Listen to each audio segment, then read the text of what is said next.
네, 사랑하는 성도 여러분들, 한 주 동안 잘 지내셨습니까? 네, 여러분의 한 주의 삶들은 어떻게 좀 많이 번잡하고 분주하고 바쁘셨습니까? 네, 끄덕끄덕 하시는 분들이 꽤 많으시네요. 그쵸, 오늘 현대인들의 삶들은 참 많이 바쁩니다.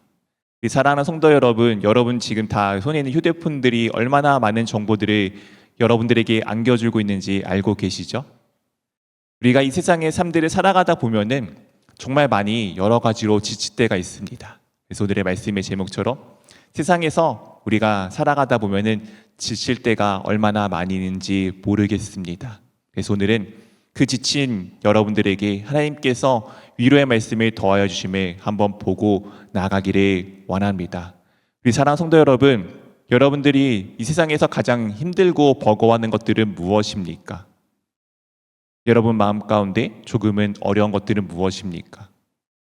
사실 오늘 이 현대에 우리나라는 전 세계에서 정말 가장 부강한 나라 중에 하나입니다. 군사력은 이제 물론 핵이라는 좀 물리적인 것을 넘어가는 무기를 제외하고 재래식 무기로는 세계에서 한 6위 정도 되는 나라입니다. 별로 놀라지도 않네요. 네. 세상에 200여 개국이 있는데 그 중에서 우리나라가 6번째로 세다고요. 1, 2, 3위가 알고 계시다시피 미국, 러시아, 중국 정도 제외하면은 우리나라가 거의 어느 나라와 싸워도 이기지 않는 나라입니다. 경제적 규모도 절대 결단코 작지 않은 나라입니다. 그럼 우리나라가 우리 안에서 살아가는 우리들이 근데 정말 행복합니까? 라고 물어본다면은 어떻게 대답을 내어놓으시겠습니까? 정말 행복하십니까? 우리가 이 세상을 살아가면서 참 많은 것을 가지고 있고 우리 어르신들은 잘 아실 것입니다. 옛날에는 밥 한 끼만 먹어도 감사한 시절이었는데 지금은 저도 그렇지만 배불러 못 먹겠어요. 이런 남기는 정말 행복한 시대가 되었음에도 불구하고 오히려 우리의 삶들은 수많은 박탈감으로 이루어져 있습니다. 왜냐하면 나의 비교 대상이 옆에 있는 누군가이기 때문입니다. 이 사랑하는 청년들이 자주 보는 인스타그램, 저는 잘 보지 않아서 모르겠습니다만은 저번에 이제 누군가 나와서 그런 말씀을 하더라고요. 우리나라가 한 3만 불 정도 되는 시대인데 GDP가 이 인스타그램을 보면 한 5만 불, 6만 불 된다고 합니다. 7만 불이라 했나? 얼마나 상대적 박탈감을 느끼지 않겠습니까? 요즘 이제 어제도 우리 또 황보세정 양이 결혼식을 또 했는데 이 결혼식이 아시잖아요. 이제 결혼식장에 살면은 그래도 괜찮은데 호텔 가면은 몇 억이 든다고 합니다. 누구는 그런 데서 하고 나는 그런 결혼식도 하지 못하는 이 시대 가운데 우리의 세상과 나를 비교하면은 얼마나 많이 지쳐버리는지 모르겠습니다. 우리 사랑하는 성도 여러분들의 삶들은 그렇지 아니하십니까? 오늘 말씀을 통해 우리가 진짜 보아할 것은 무엇인지, 그리고 우리가 그 상황에서 이 시대에서 어떻게 이 시대를 극복하고 내가 누구인지 발견하며 살아가는 삶들을 조금은 나누기를 원합니다. 로마서는 크게 두 부분으로 이루어져 있습니다. 1장부터 11장까지는 하나님께서 우리를 어떻게 살아가셨고 우리를 어떻게 구원하셨고 예수 그리스도께서 우리에게 무엇을 주셨는지, 그리하여 하나님의 원수되었던 내가 어떻게 하나님의 자녀가 되었고 주 예수 그리스도 안에서 살아가는 삶이 되었는지 간단하게 복음에 대한 이론이 그것 가운데 기록되어져 있습니다. 오늘 12장부터 끝장까지는 16장까지는 하나님의 말씀을 우리가 알았다면은 그러면 우리는 어떻게 살아가야 하는지를 말씀해 주고 있습니다. 오늘 그 12장은 그 하나님 앞에 살아가는 삶의 관문과 같은 내용을 담아주고 있습니다. 우리 그 12장의 첫 내용인 1절 말씀을 우리 보기 전에 우리 삶이 어떻게 되어야 되는지 첫 번째 주제 한번 같이 읽어보도록 하겠습니다. 첫째, 내 삶을 바꾸는 예배의 전환. 안 나오는군요. 내 삶을 바꾸는 예배의 전환이 우리 가운데 필요합니다. 우리가 어떻게 예배를 드려야 하는지 1절에 다음과 같이 말씀하여 주고 있습니다. 우리 한번 같이 읽어보도록 하겠습니다. 그러므로 형제들아, 내가 하나님의 모든 자비하심으로 너희를 권하노니 너희 몸을 하나님이 기뻐하시는 거룩한 산 제물로 드리라. 이는 너희가 드릴 영적 예배니라. 그러므로 형제들아, 사도 바울이 지금 이 로마 교회를 향해서 형제라고 부르고 있습니다. 사실 로마 교회를 바울이 세운 것도 아니고 아직 바울은 그 로마 교회에 가보지 않았음에도 불구하고 지금 예수 그리스도 안에 함께 믿음의 생활을 하고 있기 때문에 형제라고 부르고 있습니다. 우리 사랑하는 성도 여러분, 여러분들은 형제이십니까? 별로 가족으로 여기고 싶지 않으신가 보네요. 저는 우리 교회가 한 가족이 되었으면 좋겠습니다. 물론 우리의 성씨도 다르고 우리의 모습도 다르고 우리의 삶의 모형과 방향도 다르지만 우리는 예수 그리스도라는 그 보혈의 은혜 가운데 묶인 존재로서 한 가족이 되기를 원합니다. 어쨌든 하나님의 자비하심으로 지금 권합니다. 하나님의 무엇으로 권한다고요? 자비하심입니다. 우리 이 자비라는 것을 너무 아무렇지 않게 생각할 수 있는데 우리 한번 생각해 보십시오. 하나님께서 세상을 만드셨을 때 우리의 모습을 누구의 모습으로 만드셨습니까? 하나님의 형상으로 하나님의 모습을 닮아 우리를 만드셨습니다. 그럼 우리에게 이 세상의 모든 것을 하나님께서 직접 하실 수도 있는데 모든 것을 다 맡기셨고 다스릴 권한을 주셨습니다. 즉 하나님께서 우리 가운데 모든 것을 주셨습니다. 그런데 우리는 어떻게 하였죠? 그 하나님의 뒤통수를 때려버렸습니다. 정말 세게. 우리 사랑하는 성도 여러분, 여러분들 세상 살아가다 보면 뒤통수 맞을 때가 있으시죠? 없으신가 보네요. 다행이십니다. 저는 그래도 이 짧은 인생 이제 몇 번 있는데 그때마다 정말 뒤통수가 얼얼하면서 정말 그 사람에 대한 마음이 어떻습니까? 야, 내가 어떻게든 저 사람의 뒤통수를 10배 더 채워줘야겠다. 이런 생각 해보지 않으셨습니까? 우리 하나님께서는 우리에게 모든 것을 주셨는데 우리는 그 하나님의 뒤통수를 때렸던 원수가 되었습니다. 그럼 하나님께서 우리를 어떻게 하셨죠? 버리셨습니까? 그 원수를 갚으셨습니까?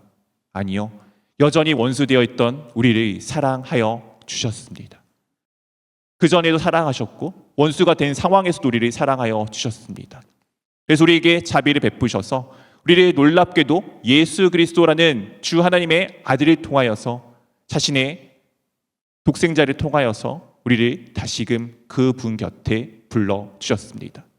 불러주신 것만 해도 감사한데 놀랍게도 우리를 양자라고 아들이라고 딸이라고 하나님의 자녀라고 불러주셨고 처음과 같이 하나님의 모든 것을 다 우리에게 다시금 주셨습니다.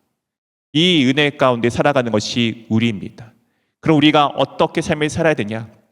너희의 몸에 하나님이 기뻐하시는 거룩한 산 제물로 드리라. 무엇으로 드리라고요? 산 제물입니다. 이상하지 않습니까, 말이? 우리 사랑하는 성도 여러분, 우리는 제물을 드릴 일이 별로 없지만 제사 지내는 거 보셨죠? 안 보셨습니까? 저는 많이 봤습니다. 어렸을 때. 혹시 제사 지낼 때 그 제사 위에 조기를 올리실 때 생물을 올리시는 거 보셨습니까? 네, 다 구워서 올립니다. 생물을 제사상에 올리지 않죠. 왜냐하면은 개가 튀고 날리시면은 우리가 제사를 드릴 수 없기 때문이죠. 구약 성경의 제물은 어떠합니까? 다 그 제물을 각을 뜨고 죽여서 드리는 것입니다.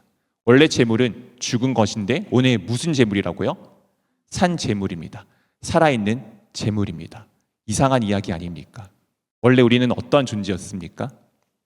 원래는 우리가 아까 원수 되었을 때, 즉 하나님 앞에서 하나님 곁에서 떠났기 때문에 우리는 원래는 죽은 존재였습니다. 그런데 우리가 어떻게 지금은 살아있는 존재가 되었습니까? 예수 그리스도의 보혈의 은혜로. 하나님과 관계가 끊어지는 우리가 죽은 존재였으나 하나님과 관계를 다시 맺음으로 우리는 살아있는 존재가 되었습니다.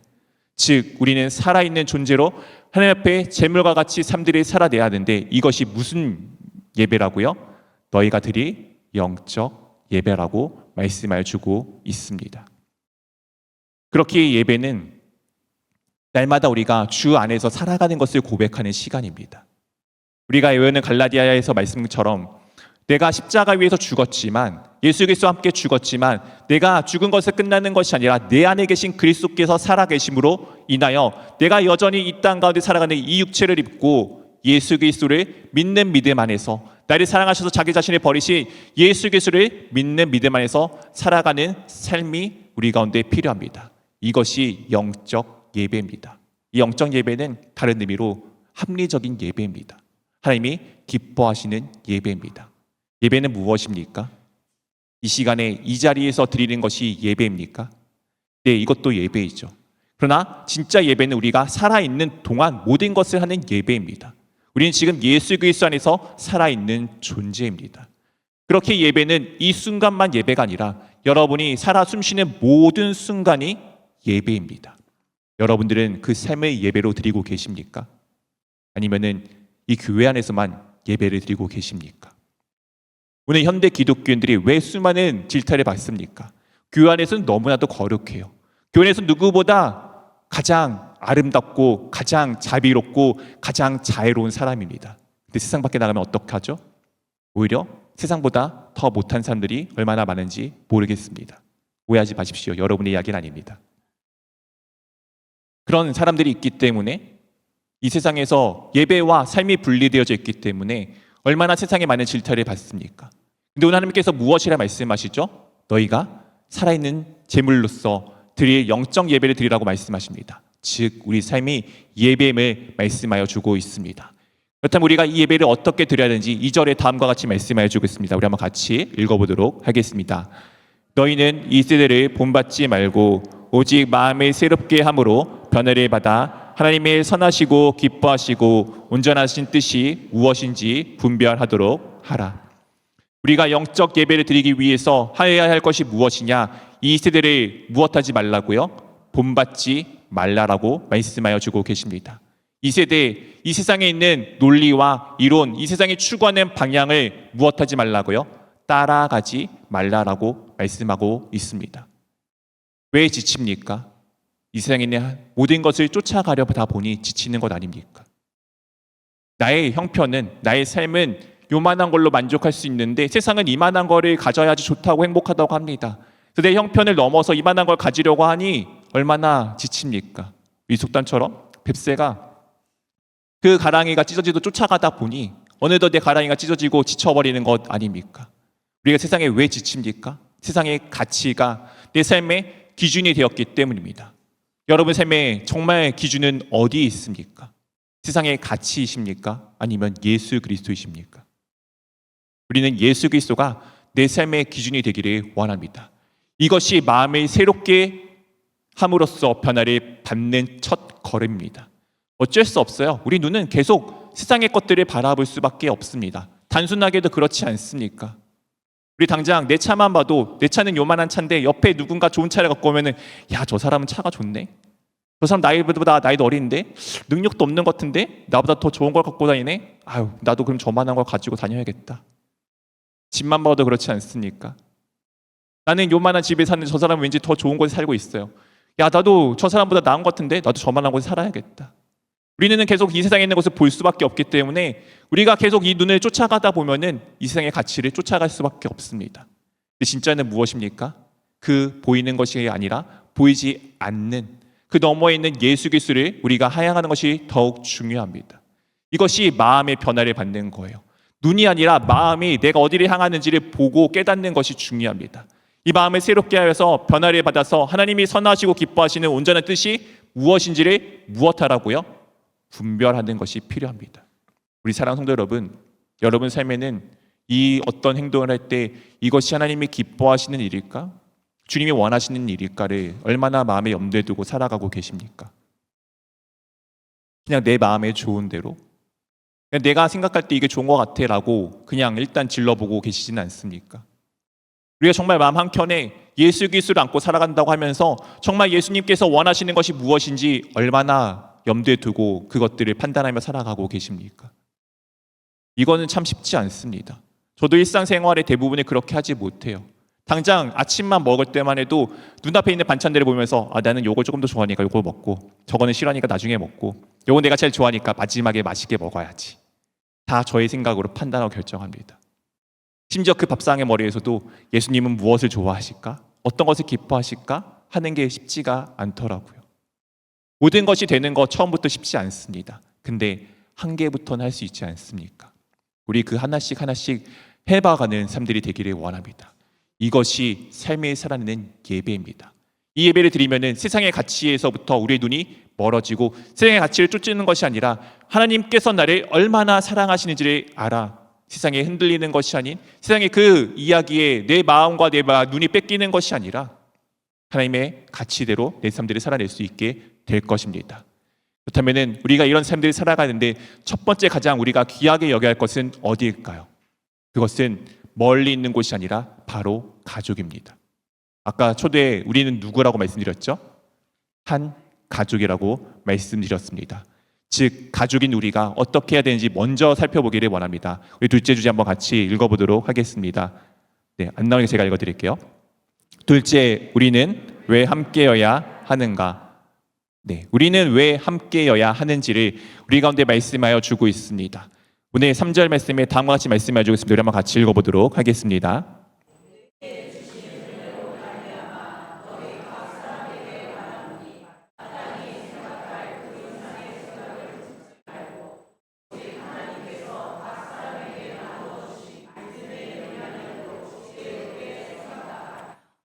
오늘 내게 주신 은혜로 말미암아 너희 각 사람에게 말한다라고 지금 바울 사도가 전하여 주고 있습니다. 마땅히 생각할 이상, 그 이상의 것을 생각하지 말고 각 사람에게 나눠주신 무엇대로 지혜롭게 생각하라고요? 분량대로입니다. 우리 사랑하는 성도 여러분, 우리 아시지 않습니까? 우리 어린아이들이 생각할 수 있는 생각에는 한계가 있습니다. 그 생각 이상의 것을 생각하면은 보통은 엉뚱한 생각으로 빠지게 되고 엉뚱한 일을 하게 됩니다. 사람도 그렇죠. 자신의 능력에 밖에 있는 것들을 이야기합니다. 가령 저는 문과 출신입니다. 요즘에는 문송이라 그래서 뭐 했다 써먹냐고 하는데, 문과인 제가 무언가 기계에 대해서 막 상상을 하고서 이런 거 만들면 어떨까요? 라고 얘기하면은 이제 기계과 아이들이 이야기합니다. 불가능해. 안 되는 거야. 제 머릿속에는 이론이 있어요. 네, 재밌는 이론이죠. 이제 가끔씩 TV에 나오는데 고양이는 거꾸로 뒤집어 놓으면은 뚝 원래도 떨어집니다. 빵 한쪽도 이 잼을 발라 놓으면은 뚝 떨어지는 게 잼 쪽으로 떨어지죠. 그러면은 고양이와 빵을 붙여 놓으면은 얘는 계속 돌아가겠죠. 이론으로는 그렇습니다. 그럼 얘는 전기를 붙여 놓으면은 얘는 전기를 무한대로 생산하겠네? 라는 이상한 이론을 가지는 게 문과입니다. 이과는 알죠? 무슨 헛소리야. 네. 이게 자기 지혜를 넘는 분량을 생각하는 겁니다. 하나님께서는 각자마다 알맞는 그 모습들을 우리 가운데 부여해 주셨습니다. 그것을 4절 5절에 다음과 같이 말씀해 주고 있습니다. 우리 한번 한 절씩 번갈아가면서 읽겠습니다. 우리가 한 몸에 많은 지체를 가졌으나 모든 지체가 같은 기능을 가진 것은 아니니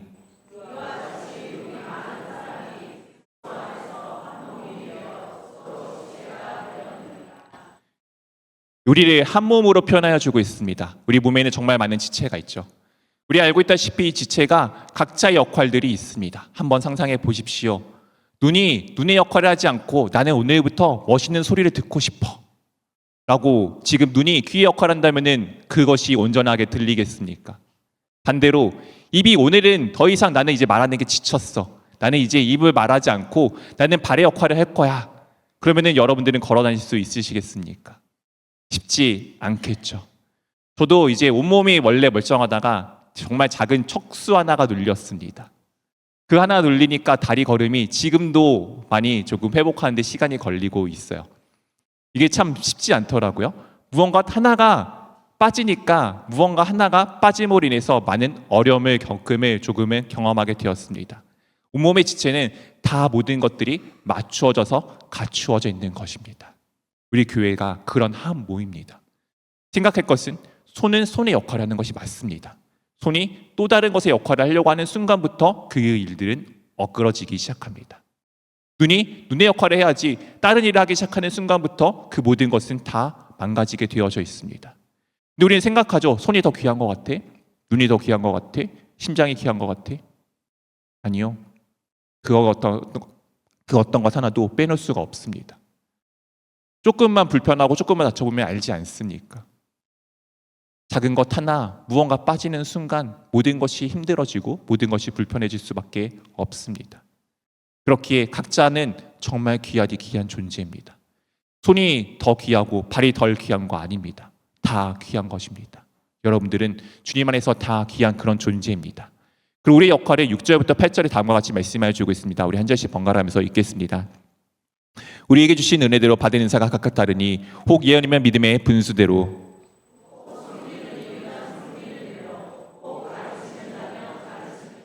함께 읽겠습니다. 혹 위로하는 자면 위로하는 일로, 구제하는 자는 성실함으로, 다스리는 자는 부지런함으로, 긍휼을 베푸는 자는 즐거움으로 할 것이니라. 하나님께서 우리 가운데 주신 은혜대로 받은 은사가 다 다릅니다. 은사가 하나님께서 우리에게 주신 선물입니다. 이것을 어떻게 받았죠?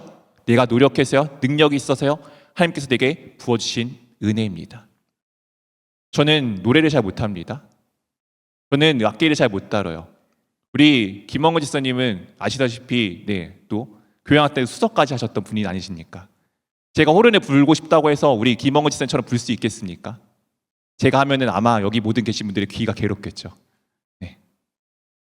우리 김원근이 집사님께서 해주시면은 너무나도 아름다운 소리가 나겠지만 제가 하면은 아마 귀가 다 소리가 나지도 않을 수도 있겠군요. 그렇겠죠. 이 은혜가 놀랍게도 하나님께서 주시는 은혜입니다. 저는 박치고 음치기 때문에 노력을 정말 많이 해요. 보통 한 곡을 배우기 위해서 100번, 200번도 듣기도 합니다. 근데도 박자를 놓쳐요. 그게 저의 부족함이기 때문입니다. 그렇기 때문에 어쩔 수 없이 하나님께 주신 은혜라는 것을 아는 거예요. 우리 사랑하는 성도 여러분, 여러분들의 주어진 일들은 은혜입니다. 오늘 섬기는 일은 섬기는 일로 섬기는 것이고, 가르치는 자는 가르치는 일을 하는 것입니다. 위로하는 자는 위로할 줄 알아야 되고요. 구제하는 자는 성실함이 필요합니다. 구제는 일회성이 아니에요. 그 삶의 삶들을 돌보기 때문에 변함없는 성실함이 필요합니다. 다스리는 자는 부지런함이 필요합니다. 이 부지런함은 하나님 앞에 얼마나 열심히 하느냐의 힘이 달려있는 것입니다. 주님 앞에 내가 열심히 하는지가 달려있는 것입니다. 그리고 긍휼을 베푸는 자는 긍휼을 베풀기에 내가 이런 사람이야가 아니고 주님의 그 기뻐하신 즐거움으로 하시기를 원합니다. 그리고 이것은 각자의 역할에 따르지만 9절부터 13절은 모든 사람에게 주어지는 공통된 이야기입니다. 우리 한번 말씀에 한 절씩 번갈아가면서 읽겠습니다. 사랑에는 거짓이 없나니 악을 미워하고 선에 속하라.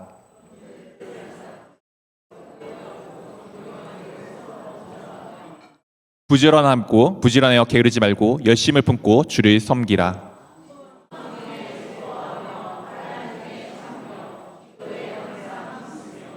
함께 읽겠습니다. 성도들의 쓸 것을 공급하며 손대접하기를 힘쓰라. 사랑에는 무엇이 없다고요? 거짓이 없습니다. 우리는 사랑하는 사이입니다. 근데 우리 안에 거짓이 있으십니까? 그럼 그 진짜 사랑일까요? 우리 주님이 어떻게 우리를 사랑하셨는지 보시지 않았습니까? 우리는 거짓 없이 사랑 안에 속해서 우리는 무엇하는 존재라고요? 악을 미워하고 우리 하나님께 속하는 삶들을 살아내야 합니다. 우리는 형제를 사랑하고 이 사랑하는 가운데 무엇하라고요? 서로 우애하고 그리고 존경하기를 먼저 하십시오. 유교 문화는 어른들이 대접을 받지만 그리스도 문화는 어른이 먼저 대접하는 것이 문화가 맞습니다. 우리 어린아이들이라도 우리 어른들이 먼저 존경해 주었으면 좋겠습니다. 그러면 자연스럽게 어린아이들이 우리를 존경할 수밖에 없겠죠. 그리고 무엇하라고요? 부지런하고 게으르지 말고 열심을 품고 무엇을 섬기라고요? 주를 섬기는 것입니다. 우리는 보통 부지런하고 게으르지 않고 열심을 품고 나를 섬깁니다. 내가 좋아하는 걸 섬기죠. 근데 무엇을 섬기라고요? 우리 주 예수 그리스도를 섬기라고 말씀해 주고 있습니다. 소망 중에 즐거워하며 환난 중에 참으며 기도에 항상 힘쓰십시오. 그리고 성도들의 쓸 것을 항상 공급하며 무엇하라고요? 손 대접하기를 힘쓰라고 말씀하고 있습니다. 이 손은 손님입니다. 외부에 있는 누군가를 향한 그것들이 필요하다라고 말씀하고 있습니다. 첫 번째, 우리가 예수 그리스도를 살아가는 삶의 첫 번째 방향은 먼 곳이 아니라 가장 가까이 있는 나의 이웃입니다. 오늘 이 말씀들을 다시 한번 묵상하며 내가 이웃 가운데 이렇게 하고 살아가는지를, 내 가족 가운데 이렇게 한 삶들을 살아내고 있는지를 돌아보시기를 원합니다. 그리고 그 다음에 우리와 관계를 맺고 있는 세상에 향한 방법이 다음과 같이 우리 가운데 말씀하여 주는데, 우리 한번 셋째 주제 같이 읽어보도록 하겠습니다. 셋째, 세상을 이기는 주님의 방법. 초대에 말씀드린 것처럼 우리는 세상에 쫓아가다 보니 힘듭니다. 쫓아가면 힘들어요. 근데 그것이 날 따라오게 하면 힘들지 않습니다. 우리가 어떻게 이 세상에 쫓아가지 않고 세상에 따라올 수 있게 하는지를 말씀을 통해 보기를 원합니다. 14절부터 16절까지 말씀을 한번 같이 읽어보도록 하겠습니다.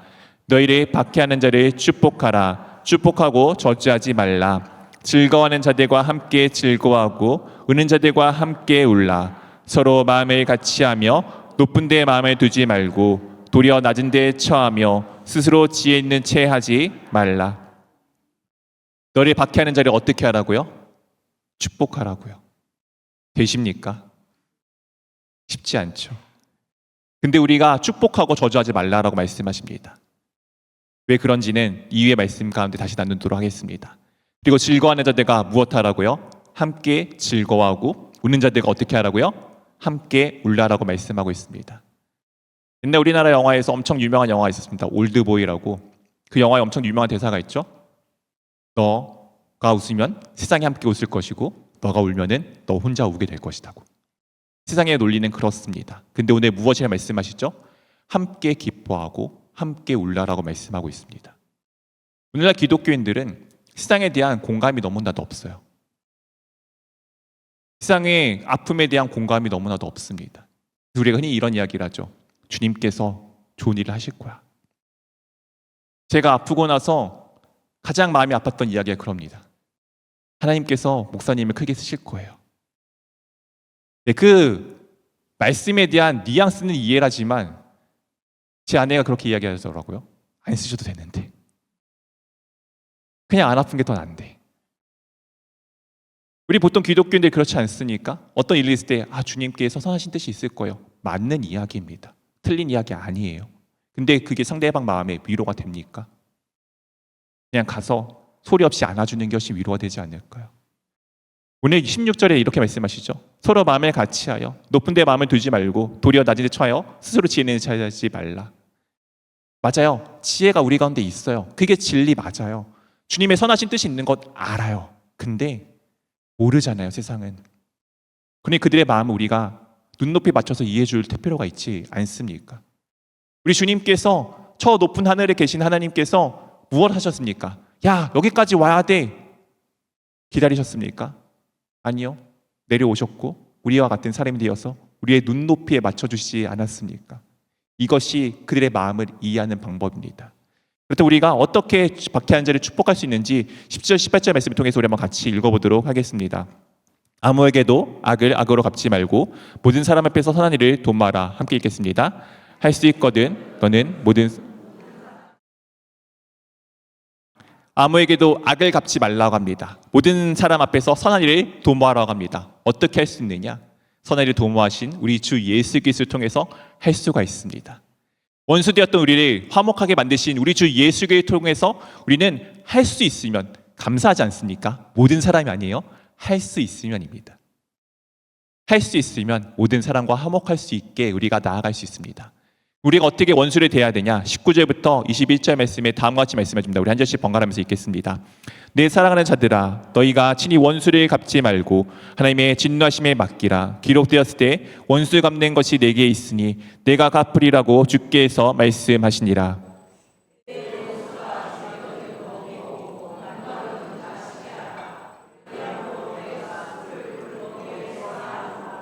함께 읽겠습니다. 악에게 지지 말고 선으로 악을 이기라. 내 사랑하는 자들아 너희가 친히 무엇을 갚지 말라고요? 원수를 갚지 말라라고 합니다. 우리가 원수를 갚는다는 것은 내가 스스로 판단자 되어서 내가 하나님 자리에 앉는 심판자가 되는 것입니다. 하나님의 원수가 되었던 첫 번째 그 죄를 범하는 것과 다를 바가 없죠. 그 잘못된 이해 그 상황들을 누구에게 맡기라고요? 하나님 손에 맡길 것을 우리 가운데 말씀하여 주고 있습니다. 오히려 무엇하라고요? 원수가 줄이거든 먹이고 목마르거든 마시게 하라. 쉽지 않죠. 나에게 어려움을 주었던 사람에게 오히려 베풀라고 말씀하십니다. 왜냐하면 그것이 그리함으로 내 숯불을 그 머리에 쌓아 놓으리라. 이것이 여러 가지 의미가 있지만 그런 의미도 있습니다. 숯불에 쌓는다는 것은 내 선함을 베풀어서 그 사람이 생각하게끔 만드는 것입니다. 나는 저 사람에게 이렇게 잘못했는데 왜 저 사람 나에게 좋은 것을 베풀지? 물론 세상은 그래서 그것을 이용하는 사람들도 있습니다. 괜찮아요. 하나님께서 그것을 다 갚아주실 거니까요. 저는 삶을 살아가다 보면서 주님 앞에 했던 건 이들이 때로는 손해 같아 보여도 그 손해가 손해로 나지 않는 것을 참 많이 경험하고 살았습니다. 하나님께서 그 손해를 오히려 더 많은 것들로 채우시고 갚아주심을 수도 없이 많이 보았습니다. 하나님께서 우리 가운데 베푸신 것이 그런데 내가 주님 앞에 살아가는 삶들이 그러할 것인데 우리가 원수를 향해서 그것들을 준다고 무슨 손해가 나겠습니까? 오히려 그 사람이 이 상황을 통해서 나의 선함, 그 하나님의 마음을 통해서 베풀었던 것을 통해서 예수 그리스도를 알고 우리 나에게 와서 정말 내 원수가 아니고 나의 가장 친한 이웃, 나의 가장 귀한 가족이 된다는 것은 오히려 나에게 좋은 일 아니겠습니까? 원수면은 끝까지 원수이지만 그 사람을 향해서 주님의 사랑을 베풀었을 때 그가 바뀌어서 돌아온다면은 그 사람 나에게 가장 큰 힘이 되어주지 않겠습니까? 우리 그런 삶들을 살아내 보기를 원합니다. 이것이 악에 지지 않고 선으로 악을 이기는 삶입니다. 말씀 맺겠습니다. 오늘의 말씀은 사실 우리 가운데 불가능한 일들입니다. 여지껏 말씀드리게 불가능하다니 당황스러우시죠? 이 불가능함이 가능하게 되는 것이 있습니다. 그것은 우리가 변화를 받았기 때문입니다. 내 힘이 아니라 우리 주 예수 그리스도께서 그렇게 나를 만들어 가실 것입니다. 그렇게 오늘 말씀을 보면서 오늘도 내가 이게 안 되었네? 에잇이 아니고 감사합니다. 주님, 여전히 저는 할 수 없네요. 그런데 내일은 되겠죠? 주님이 나를 변화시킬 것이니까. 오늘 이 말씀들을 보면서 안 되던 어제 것들이 오늘 되는 순간이 있습니까? 감사하십시오. 주님이 나를 변화시킨 것 아닙니까? 우리는 삶을 살아내야 합니다. 입술로만 이 자리에 와서 예배만 드리는 것이 아니고 진짜 삶들을 살아내셔야 합니다. 우리 원하기는 좀 고귀해지시기를 부탁드립니다. 세상을 쫓아가지 마시고 세상이 따라오게 만들어 보십시오. 그럼 그 세상이 여러분들을 향해 올 때마다 지치지 않고 예수 그리스도를 통하여서 여러분의 삶의 풍족함이 더욱 채워질 것입니다. 우리 그 놀라운 은혜들 경험하며 살아가는 이 귀한 한 주의 삶이 될 수 있기를 주님의 이름으로 축원드립니다.